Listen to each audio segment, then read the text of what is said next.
Hello friends, എല്ലാവർക്കും ചെമ്പരൽപ്പൂവിൻ്റെ പുതിയൊരു വീഡിയോയിലേക്ക് സ്വാഗതം. അപ്പോൾ നമ്മൾ ഇന്നലെ കണ്ട പ്രൊമോൻ്റെ ഒരു ഡീറ്റെയിൽ ആയിട്ട് ഞാൻ പറയുന്നത്, അതിൻ്റെ വീഡിയോ ഇടാമെന്ന് ഞാൻ പ്രൊമോയിൽ പറഞ്ഞിട്ടുണ്ടായിരുന്നു. അത് മറ്റൊന്നുമല്ല, നമ്മുടെ സച്ചിയും രേവതിയും എല്ലാം തന്നെ നല്ല സ്റ്റൈലിഷ് ലുക്കിൽ വരുന്ന ഒരു പ്രൊമോ നമ്മൾ ഇന്നലെ കണ്ടു അല്ലേ. അതെന്തിനു വേണ്ടിയിട്ടാണെന്ന് എല്ലാം തന്നെ ഡീറ്റെയിൽ ആയിട്ട് ഞാനിന്ന് പറഞ്ഞു തരികയാണ്. അത് മറ്റൊന്നിന് വേണ്ടിയിട്ടല്ല, നമ്മുടെ ശ്രുതിയുടെയും വെഡ്ഡിങ് ആനിവേഴ്സറിയുടെ കാര്യം ഇന്നത്തെ എപ്പിസോഡിൽ ശ്രുതിയും കൂടി ചർച്ച ചെയ്യുന്നുണ്ട്. അതിൻ്റെ ഭാഗമായി തന്നെ വരുന്ന ഫംഗ്ഷനിലേക്ക് വരുന്ന ഒരു ഡ്രസ് കോഡാണ് കേട്ടത്. ആ ഡ്രസ് കോഡ് എന്തിനാണെന്നും ഇന്നത്തെ എപ്പിസോഡിൽ പറയുന്നുണ്ട്. നമ്മുടെ ശ്രുതിയുടെ കൂട്ടുകാരൻ വരുന്ന സമയത്ത് പറയുകയാണ്, ഒരു ബോംബെയിലെ വലിയ കമ്പനി അവരുമായിട്ട് ടൈപ്പ് ആവണമെന്നാണെങ്കിൽ അവർ നോക്കുന്നത് ആ ടൈപ്പ് ആവുന്ന ആളുടെ ചുറ്റുപാടാണ്. അവർ വലിയ സ്റ്റാൻഡേർഡുള്ള ലെവലിലുള്ളവരെയാണ് നോക്കുന്നത്. അതുകൊണ്ട് തന്നെ ഞാൻ അവരോടുമായിട്ട് പറഞ്ഞിരിക്കുന്നത്, എൻ്റെ അനിയൻ കാർ ഡ്രൈവർ അല്ല, ഒരു ട്രാവലിംഗ് ഏജൻസിയുടെ മുതലാളിയാണെന്നും മാത്രമല്ല ശ്രീകാന്ത് ഷെഫല്ല, ഒരു റെസ്റ്റോറൻറ്റ് ഓണറാണെന്നൊക്കെ പറഞ്ഞിരിക്കുന്നത് എന്നൊക്കെ പറയുന്നുണ്ടല്ലേ.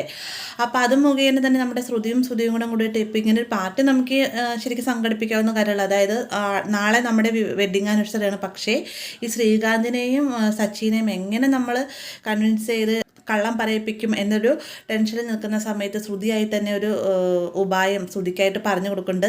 അത് മുഖേന തന്നെ വീട്ടിൽ വന്നതിന് ശേഷമാണ് രവിയോടായിട്ട് പറയുന്നത്, ഇങ്ങനെ നാളെ ഞങ്ങളുടെ വെഡ്ഡിങ് ആനിവേഴ്സറിക്ക് ഇതുപോലെ ഒരു വലിയ കമ്പനിയുമായിട്ട് ടൈപ്പ് ചെയ്യുന്നിട്ടുണ്ട്, അവർക്ക് വേണ്ടിയിട്ട് ചെറിയൊരു പാർട്ടി പോലെ നടത്തുന്നതിന് വേണ്ടിയിട്ടാണെന്നൊക്കെ പറയുന്ന സമയത്ത് വർഷ പറയുകയാണ്, ഓഹോ അപ്പോൾ ഇത് സാധാ ഒരു പാർട്ടി മാത്രമല്ല ബിസിനസ് പാർട്ടിയും കൂടിയാണല്ലേ എന്ന് ചോദിക്കുന്നുണ്ടല്ലേ. അതിനുശേഷം ശ്രുതി പറഞ്ഞ പോലെ തന്നെ ശ്രുതി സച്ചിയെയും ശ്രീകാന്തിനെ മാറ്റി നിർത്തിയിട്ട് ഇതേക്കുറിച്ച് പറയുന്നുണ്ട്. അതായത് തനിക്ക് ഈ ഒരു ബിസിനസ് കിട്ടണമെന്നാണെങ്കിൽ അവർ ചുറ്റുപാട് നോക്കുന്നുണ്ട്.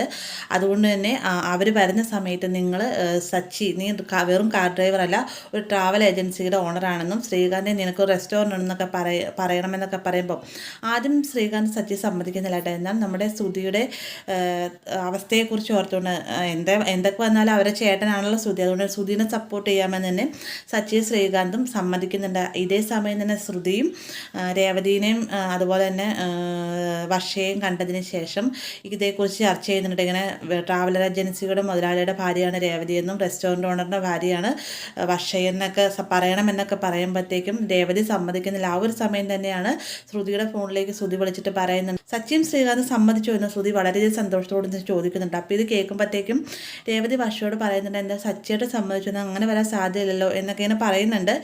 എന്തായാലും നമ്മുടെ ശ്രുതിക്ക് വേണ്ടിയിട്ട് ഇരുവരും വലിയ മുതലാളിയുടെ വേഷത്തിലായിട്ട് വരുന്ന ആ ഒരു ഭാഗമാണ് നമ്മൾ പ്രൊമോയിൽ കണ്ടത്. അതിന് ശേഷം ഈ ഒരു വലിയ കമ്പനിയുടെ ആളുകളും അങ്ങോട്ടേക്ക് വരികയും സച്ചിയോട് സംസാരിക്കുന്ന സമയത്ത് 50 വണ്ടിയുണ്ട്, മാത്രമല്ല രേവതിക്ക് 2 ഏക്കർ പൂന്തോട്ടം ഉണ്ടെന്നൊക്കെ തന്നെ ഒരു കള്ളങ്ങളെല്ലാം തന്നെ ഇവർ തട്ടിവിടുന്നുണ്ട് കേട്ടോ. അതിൻ്റെ ഭാഗമായി വരുന്ന ആ ഒരു പ്രൊമോയുടെ ആ ഒരു വേഷപ്പകർച്ചയാണ് ഇതും. അപ്പോൾ വീഡിയോ ഇഷ്ടമായി കഴിഞ്ഞാൽ ലൈക്ക് ചെയ്യാനും കൂടെ ചാനൽ സബ്സ്ക്രൈബ് ചെയ്യാനും മറക്കരുതേ.